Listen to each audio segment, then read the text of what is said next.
Main Street at dusk. The evening the sky changed over Willow Creek started the way small-town evenings always do.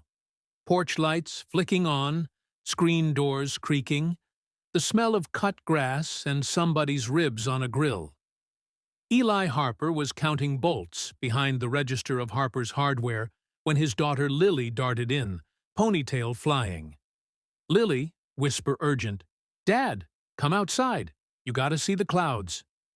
Eli, smiling, "They're still free, right?" Lily, "Different.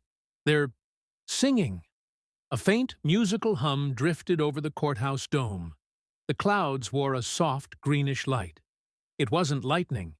It was orderly, like someone was breathing through the sky. Hank, sitting on his bench with a transistor radio, tapped the dials. "You hear that? Whole band's gone strange." Sheriff Ruth pulled up in her cruiser. "Phones are glitching. Power just blinked on Elm. Anyone else seeing this?" Dr. Maya, a visiting astronomer, hurried over. "Not Aurora. Not this far south. And not like that." Then, a deep whoomph. Over by the old drive-in, something bright settled down. Not a crash. A landing. Sheriff Ruth said firmly, "We're going." Nobody panicked. Slow and steady.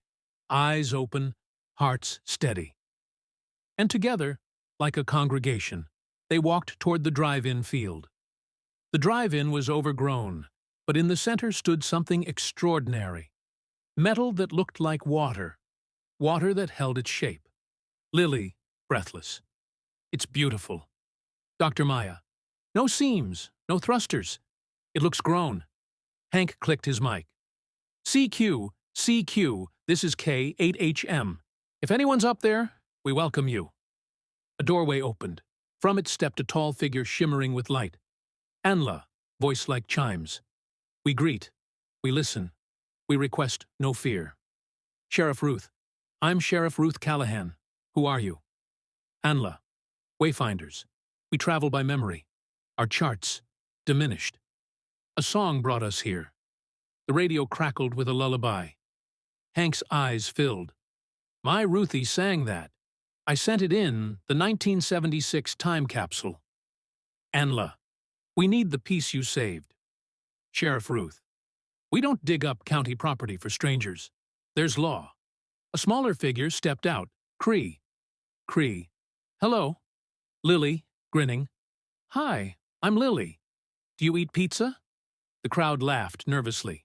Ruth said at last, "We'll take this to town hall. You come as guests. You follow our rules." Anla, bowing. "We follow." By 9 p.m., half the town had squeezed into the hall. Sheriff Ruth tapped the mic. "They asked to open the bicentennial capsule. This is not my decision alone." Dr. Maya, "They haven't taken a step without asking. Their technology could help us." Anla, "We repair listening. Your storms grow louder.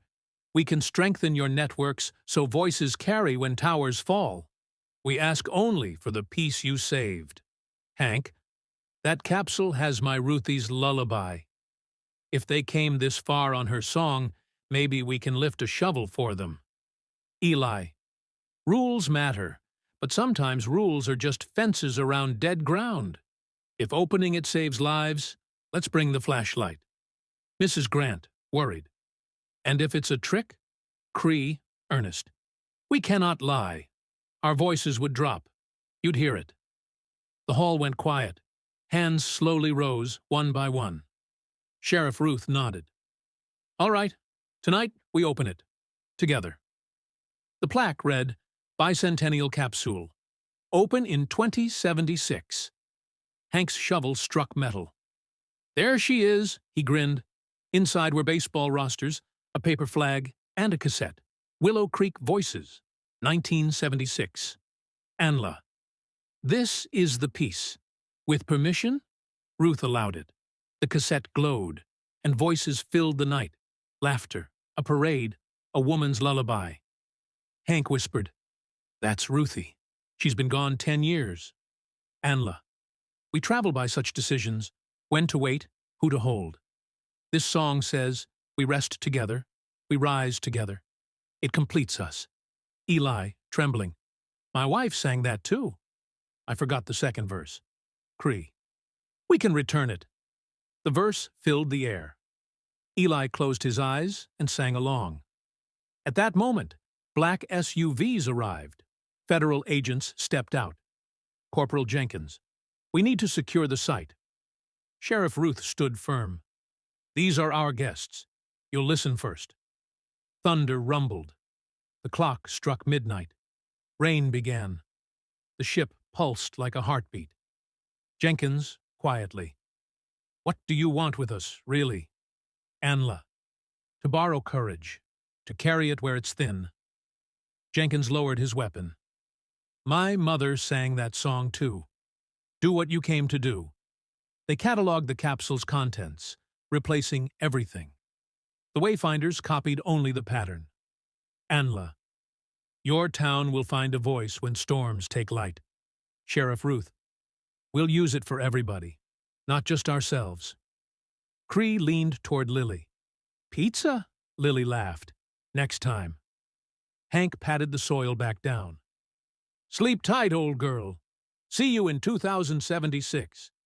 The storm eased. The town stood together in the rain. By dawn, the ship was ready. The wayfinders faced the townsfolk. Anla. We thought stars were places. You taught us stars are promises. Sheriff Ruth. And promises are work. Cree to Lily. We will learn pizza. Lily. Start with pepperoni. The ship rose, glowing softly. Eli calling out, Thank you, for the second verse. Anla. Thank you for the first. And then they were gone. After, Willow Creek went on, but changed. The repeater hummed with stronger voices. Families sang together in blackouts. And sometimes, on Main Street at night, you could hear the lullaby, carried not just by stars, but by neighbors who finally listened to one another.